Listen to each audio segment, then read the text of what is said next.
I'm Amber. My life got flipped upside down when I was just 10. We were living in a rented house back then, me, my mom, and my dad, Tom. Dreams of a home we could call our own were often dinner table talk, but that was before everything went south. Then, it happened. My mom passed away. It was like our family's heart got ripped out, but it seemed like Dad's heart healed way too fast. Enter Sarah, the new woman in Dad's life. She moved in, bringing a storm with her. From day one, Sarah made it clear I wasn't part of her plan. "Dad, why does Sarah always mess with my stuff?" I asked one evening, trying to keep my voice steady. My clothes had been accidentally bleached, and my favorite dishes seemed to taste way too salty lately. "Amber, you gotta stop this nonsense." Dad's voice was harsh, a tone I wasn't used to before Sarah came into the picture. "Sarah's trying her best. You're imagining things." "But I'm not." I protested, but Dad's look told me to drop it. It was the same every time. My words against hers, and hers were the only ones he seemed to hear. Sarah had this way about her, making it look like she was the victim, always. "I don't know what you're talking about, Amber. Maybe you're just not used to someone else being in the house," she'd say with a fake concern that didn't fool me. But it sure fooled Dad.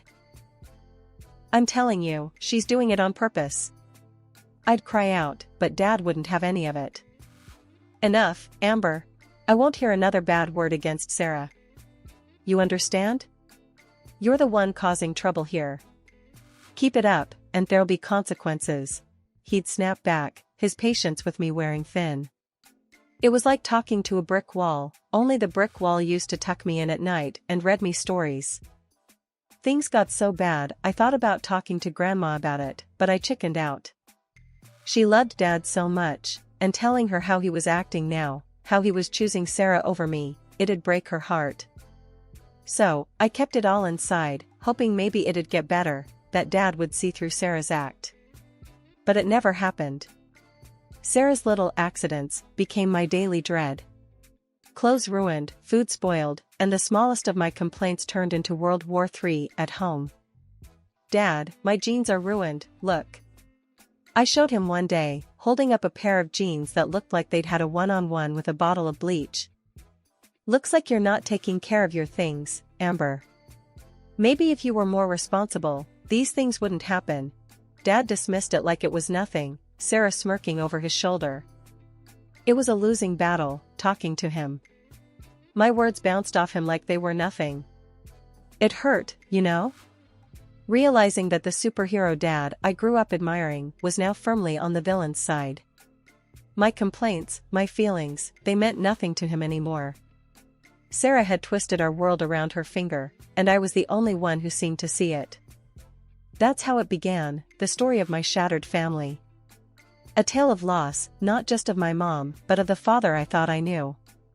It's a story I never thought I'd have to tell, but here we are. And trust me, it's only the beginning. Living with Dad and Sarah was like being stuck in a never-ending nightmare. From the moment Sarah stepped into our lives, things took a turn for the worse. But it wasn't just the constant belittling and sabotage that got to me, it was Dad's blind loyalty to her, no matter what. I learned pretty quickly that complaining to Dad was about as useful as talking to a brick wall.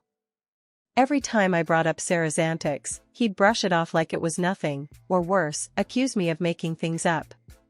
"Stop trying to cause trouble, Amber," he'd snap, his voice like ice. So, I learned to keep my mouth shut and bear the brunt of Sarah's cruelty alone. But it wasn't easy, not when every day felt like a battle just to survive in my own home.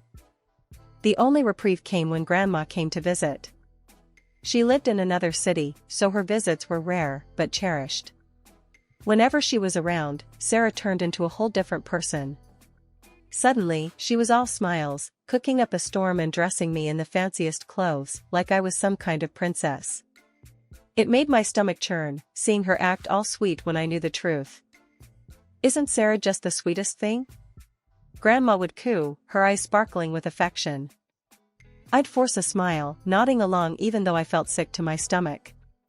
"Yeah, she's something all right," I'd mumble, trying to ignore the knot of resentment building in my chest. But behind Grandma's back, Sarah was a whole different story. She'd go from sugar sweet to ice cold in the blink of an eye, her words like daggers aimed straight at my heart. And Dad? He was none the wiser, too blinded by Sarah's charms to see the truth. "Here, Tom, I brought some money for Amber," Grandma would say, handing Dad an envelope stuffed with cash. But guess who never saw a penny of it? That's right, yours truly. Dad and Sarah would pocket the money faster than you could say greedy, spending it on themselves, while I scraped by with whatever scraps they threw my way. And Sarah's cruelty only got worse with time. When Dad wasn't looking, she'd lay into me, leaving bruises hidden under long sleeves and forced smiles. I became an expert at covering up the evidence, hiding the marks with clothes and makeup like it was second nature. "Why do you always wear long sleeves, Amber?" Dad asked one day, eyeing me suspiciously over the breakfast table. "Just like the look, Dad," I lied through my teeth, praying he'd buy it. He grunted in response, turning back to his newspaper without another word. But I could feel the weight of his disappointment like a lead balloon in the pit of my stomach. The days dragged on like a slow-motion train wreck, each one worse than the last. Sarah's cruel jabs and Dad's blind eye left me feeling like I was drowning in a sea of despair. But little did I know, the turning point was lurking just around the corner, ready to shake things up in ways I never imagined. It was a scorching afternoon, the kind where even the air felt heavy with heat. I sat in my desk at school, trying to focus on the lesson while hiding the bruises Sarah had left on my arms. But Mrs. Thompson wasn't one to let things slide. "Amber, why are you wearing long sleeves in this heat?" she asked, her brow furrowed with concern. I shifted uncomfortably in my seat, scrambling for an excuse. I got cold last night," I mumbled, hoping she wouldn't press the issue. But Mrs. Thompson wasn't buying it, not for a second. "Amber, I can see the bruises. You can't keep covering for whoever's hurting you. You need to speak up." My heart hammered in my chest as I searched for a response. But before I could say anything, Mrs. Thompson was already picking up the phone, dialing Dad's number with a determined look in her eye. The tension in the room was palpable as Mrs. Thompson explained the situation to Dad, her voice firm and unwavering. I held my breath, waiting for his reaction. And then, like a whirlwind, Dad stormed into the school, his face twisted with anger. "What the hell is going on, Amber?" he demanded, his voice echoing through the hallway. I tried to explain, to make him see the truth, but he wouldn't listen. Instead, he grabbed me roughly by the arm and dragged me out of the school, his grip like a vice. We drove home in silence, the tension thick enough to cut with a knife. When we finally arrived, Sarah was waiting for us, her expression a mix of curiosity and disdain. Well, what do we have here?" she sneered, her eyes flicking over me with disdain. Dad didn't waste any time. He launched into a tirade, accusing me of embarrassing him and making up lies about our family. I tried to defend myself, to make him understand, but it was like talking to a brick wall. "You're a disgrace, Amber," he spat, his words like a slap in the face. Alone in my room, tears streaming down my cheeks, I realized something. I couldn't rely on them anymore. I had to stand up for myself, to find the strength to break free from their toxic grasp. After a few hours of me being locked away in my room, Dad came knocking, his tone unusually calm but still laced with a cold sternness. "Amber, we need to talk. Now." I hesitated but knew better than to keep him waiting. Dragging myself out of bed, I found Sarah and Dad sitting at the dining table, their expressions stern and unwelcoming. "Sit down," Dad commanded, pointing to the empty chair opposite them. I obeyed, my heart sinking as I prepared myself for whatever was coming next. Dad cleared his throat, his gaze fixed on me like I was some sort of defendant in court. "Your stepmom and I have been talking. We're sick and tired of your stories and accusations. It's got to stop, Amber." Sarah chimed in, her voice dripping with fake concern. "We only want what's best for you, dear." But spreading lies and trying to tear this family apart is not the way. Dad's voice hardened. If you keep this up, telling these tall tales about Sarah, there's only one way this is going to end. We'll have no choice but to send you away. To an orphanage. The word hit me like a ton of bricks. Orphanage? Were they serious? My own family sending me away because I was a problem? Think about your behavior, Amber. This is your last warning, Dad added before dismissing me with a wave of his hand. Go to your room. Stunned and defeated, I retreated back to my room, their words echoing in my mind. The threat of being sent away was terrifying, yet it also ignited something in me, a determination not to let them break me, no matter what. The echo of my heart pounding was the only sound filling my ears as I dialed Grandma's number. The phone felt slippery in my sweat-dampened palms, a lifeline in the midst of the storm that had become my life. When she answered, her voice was like a beacon in the darkness. Grandma, it's me, Amber. I stammered out, trying to keep my voice steady.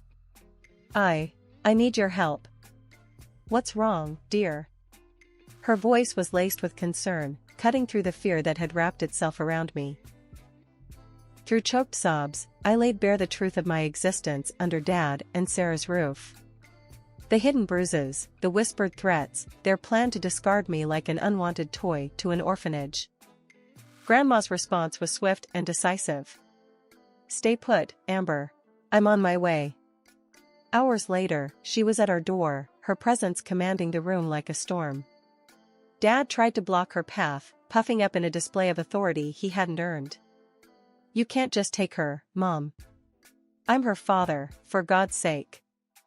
Grandma's gaze was steely, unflinching. And you've failed her, Tom. I won't let you destroy her life. Sarah, ever the snake, tried to slither in with her venom. She's making it all up. It's all attention-seeking. I've seen the bruises, Sarah. Your act doesn't fool me, Grandma countered with a glare that could freeze hell over. The journey to Grandma's house was silent, a shared quiet that spoke volumes. The relief of escaping that house was a balm to my soul, yet fear of what lay ahead gnawed at the edges of my newfound freedom. Grandma's home was a stark contrast to the coldness I had come to associate with family. Warmth enveloped me, not just from the crackling fireplace, but from the love that seemed to permeate every inch of the space. Amber, you're safe here. You always will be, Grandma said as she handed me a cup of tea, her eyes softening. I don't know how to thank you, I whispered, the warmth of the cup seeping into my hands. Just be yourself, dear. That's all I've ever wanted for you. Days turned into weeks, and Grandma's house became a sanctuary. She became my mentor, teaching me life skills that were about more than just surviving, they were about thriving. We explored the world together, visiting places I had only dreamed of. Each trip was an adventure, a chance to see the world through eyes unclouded by pain. On my 16th birthday, Grandma handed me a beautifully wrapped package. Inside was a professional camera, sleek and powerful. Your eyes see the world in a unique way, Amber. Capture it, share it, live it. Photography wasn't just a hobby, it was a lifeline. It gave me purpose, a sense of identity that I had lost in the shadows of my past. Look at this, Grandma, I'd say, showing her the photos I had taken. Each image was a piece of my soul, a step on the journey of healing. You have a gift, Amber. Never let it go, she'd reply, her pride in me shining brighter than any camera flash. I had spent so long under Grandma's care that I had all but forgotten about the existence of my father and stepmother. They had never bothered to call me, check up on me, or even acknowledge my birthday or holidays. And truth be told, I didn't miss them one bit. Grandma was all I needed, her love and support sustaining me through even the darkest of times. But just when I thought things were finally looking up, fate had other plans in store. It was a crisp autumn morning when Grandma took ill. At first, it seemed like nothing more than a common cold, but as the days wore on, her condition worsened. The once vibrant woman I knew was reduced to a shadow of her former self, her laughter replaced by labored breaths and pain-filled eyes. I did everything I could to help her, fetching medicine, cooking her favorite meals, but it was like trying to hold back the tide with my bare hands. The inevitable was drawing closer with each passing day, and there was nothing I could do to stop it. One evening, as I sat by her bedside, holding her frail hand in mine, she turned to me with a look of sadness in her eyes. "Amber, there's something I need to tell you," she rasped, her voice barely a whisper. I leaned in closer, my heart pounding in my chest. "What is it, Grandma? You can tell me anything." She took a shaky breath, her grip on my hand tightening. "I'm not going to be around much longer, dear. But I want you to know that I'm proud of you. You've grown into such a strong, independent woman, and I know you're going to do great things." Tears welled up in my eyes as I squeezed her hand tighter. "I don't know what I'm going to do without you, Grandma. You've always been there for me, through thick and thin." She smiled weakly, her eyes brimming with love. "You'll always have me in your heart, Amber. And remember, you're never alone as long as you have the memories we've shared." That night, as I lay in bed, listening to the steady rhythm of Grandma's breathing, I couldn't help but feel a sense of loss creeping over me. She had been my anchor in a sea of uncertainty, and now I was adrift once again, left to navigate the stormy waters of life on my own. The loss of Grandma left a gaping void in my heart, a chasm of grief that threatened to swallow me whole. Her absence echoed through the halls of her house, haunting me with memories of happier times. But amidst the sorrow, a sense of determination burned within me like a smoldering ember, urging me to take control of my own destiny. As I stood by Grandma's graveside, surrounded by wilted flowers and tear-stained faces, I couldn't shake the feeling of disbelief that Dad and Sarah had the audacity to show up. Their presence was like salt in an open wound, a painful reminder of the fractured relationship we shared. Sarah's words cut through the somber silence like a knife, her tone dripping with venom as she demanded I vacate Grandma's house. My jaw clenched with anger, but beneath the rage, there was a flicker of amusement. Did they really think they could just waltz in and claim what was rightfully mine? A bitter laugh escaped my lips, drawing puzzled glances from Dad and Sarah. "You two really are something else," I said, my voice laced with sarcasm. "You think you can just kick me out of Grandma's house and take everything for yourselves?" Dad's eyes narrowed, his fists clenching at his sides. "It's not like that, Amber. We just want what's best for you." "What's best for me?" I scoffed, incredulous. "You mean what's best for you?" Sarah's face twisted with indignation, but before she could retort, I delivered the final blow. "You know what's funny? Grandma saw right through you too. That's why she left the house and $500,000 to me." But the drama didn't end there. Dad's initial shock turned to joy. He began shouting about how, as my guardian, he would control my inheritance. Sarah's eyes gleamed with anticipation as she talked about how they'd spend my money. I couldn't help but laugh at their ignorance. "You two really are clueless," I said, shaking my head. "You think you can control me? Well, guess what? I turned 18 a month ago. I'm in charge now, and you're not getting a penny." The color drained from their faces as the reality of their situation dawned on them. Dad's attempts to regain control were feeble at best, his protests falling on deaf ears as I stood my ground. "You can't do this to us, Amber," Dad pleaded, his voice tinged with desperation. I met his gaze with steely resolve. "I'm not doing anything to you, Dad. You did this to yourselves." And with that, I showed them the door, cutting ties with them once and for all. As they slunk away, defeated, I felt a sense of liberation wash over me. For the first time in my life, I was truly free, free from their manipulation, free from their cruelty, free to live my life on my own terms.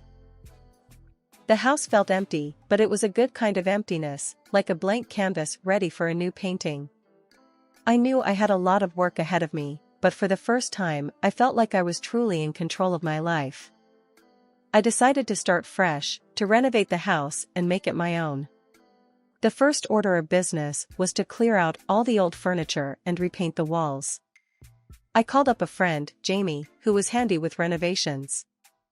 Hey, Jamie, you busy this weekend? I asked when she picked up the phone. Depends, what's up? Jamie replied, her interest piqued. I'm redoing the house. Need some help painting and moving stuff.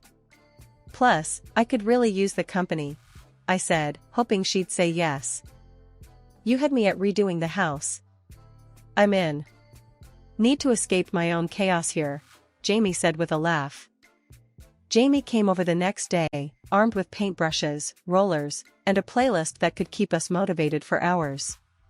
We started in the living room, deciding on a bright, cheerful color to replace the dull beige that had been there for years. As we painted, Jamie turned to me, a mischievous glint in her eye. So, this house is all yours now, huh? Planning any wild parties? I laughed, dipping my roller back into the paint. Wild parties? With my two friends? Please, we'd be asleep by 10. Speak for yourself. I'm a party animal, Jamie protested, flicking a bit of paint my way. The day turned into evening, and before we knew it, the room had transformed. The new color made the space feel warm and inviting, a reflection of the new start I was craving. The following weeks were a blur of activity. I fixed up the kitchen, updated the bathroom, and even started a small garden in the backyard. The house began to feel like a home, a place where I could heal and grow.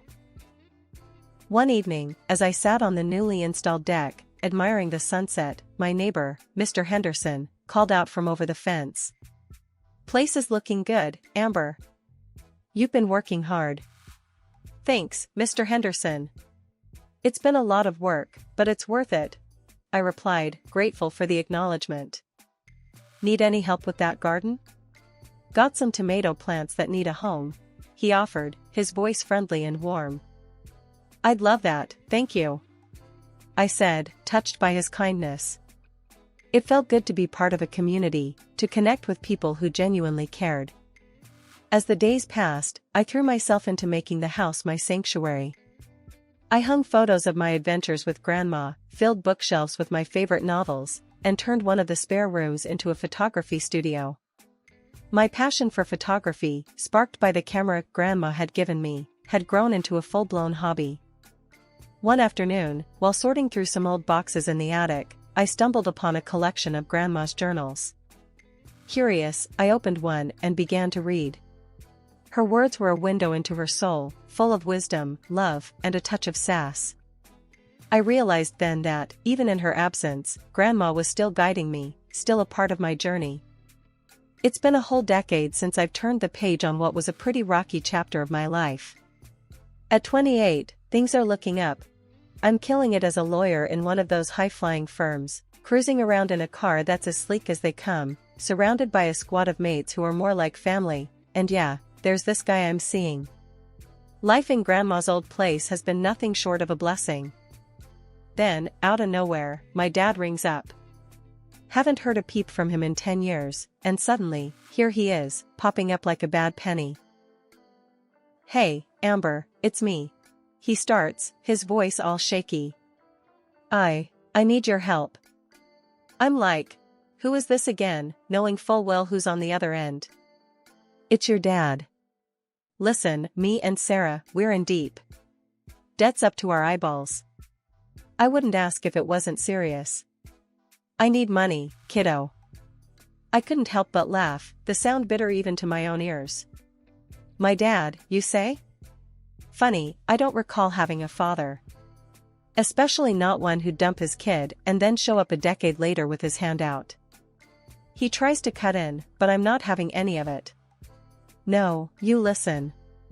You remember how you and your wife treated me? Threw me out like I was nothing when Grandma passed? You made your bed, now, you get to lie in it. There's a desperate edge to his voice now. Please, I'm begging you. We got nowhere else to turn. That hit a nerve, not gonna lie. For a split second, I almost felt sorry for him. Almost. But then I remembered all the nights I spent in that house, feeling like an outsider. The memory of their faces when they found out Grandma left everything to me, not a shred of concern for me, just greed. So, I laid it down for him, clear as day. Not my circus, not my monkeys. You were never there for me when I needed you. Now, you want my help? Forget it. I won't give you a cent. And with that, I hung up, the finality of the click echoing through the silent room. It was harsh, maybe, but so were the lessons I learned growing up. Life taught me you can't expect to harvest where you haven't sown. So, I picked myself up, went out to meet my boyfriend and friends for dinner, and didn't look back. Life's too short for regrets, especially about people who only remember you exist when they need something.